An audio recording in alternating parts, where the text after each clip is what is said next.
जय श्री कृष्ण। जब मनुष्य का हृदय शुद्ध हो, जब उसका संपूर्ण समर्पण हो, तब भगवान अपने विराट स्वरूप में प्रकट होते हैं।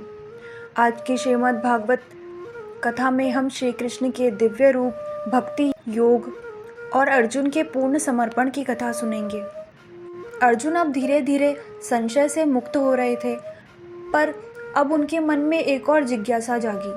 हे प्रभु, आप कहते हैं आप सर्वत्र हैं, तो कृपा कर मुझे अपना दिव्य रूप दिखाइए।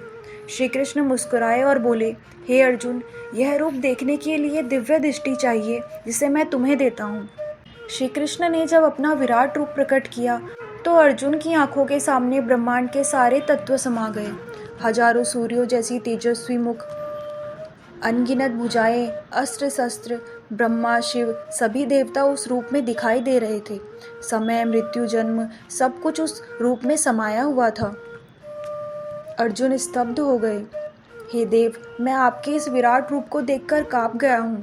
यह कौन है जो आपके मुख में प्रवेश कर रहे हैं? श्री कृष्ण बोले, ये सब योद्धा पहले ही मेरे द्वारा मारे जा चुके हैं। तुम केवल निमित्त बनो, कर्म करो, फल का कारण मत बनो। श्री कृष्ण अब अर्जुन को भक्ति योग की ओर ले जाते हैं। जो भक्त मुझे प्रेम से, श्रद्धा से भजता है, मैं उसे स्वयं अपना लेता हूँ। न ज्ञान, न योग, न तप, केवल भक्ति ही मेरा हृदय जीत सकती है। भक्ति क्या है? अहंकार का त्याग, फल की इच्छा का त्याग, केवल प्रेम, श्रद्धा और समर्पण।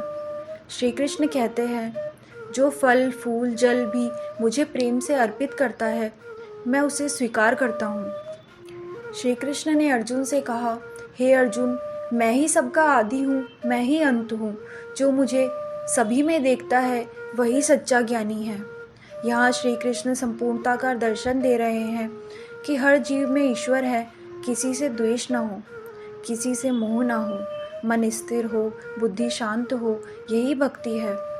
श्री कृष्ण के विराट रूप और उपदेशों के बाद अर्जुन ने हाथ जोड़कर कहा, हे प्रभु, अब मेरे सारे संशय समाप्त हो गए हैं। मैं अब कर्तव्य के मार्ग पर चलने के लिए तैयार हूँ। मैं अब युद्ध करूँगा धर्म के लिए। यह अर्जुन का आध्यात्मिक पुनर्जन्म था। जो भ्रमित था वह अब दृढ़ हो गया। गीता का संदेश केवल अर्जुन के लिए नहीं था, वह हर उस मानव के लिए है जो जीवन के द्वंद्वों में फंस गया है। कल हम जानेंगे महाभारत युद्ध की शुरुआत, भीष्म पितामह का धर्म संकट और अद्भुत युद्ध कौशल। जय श्री कृष्ण।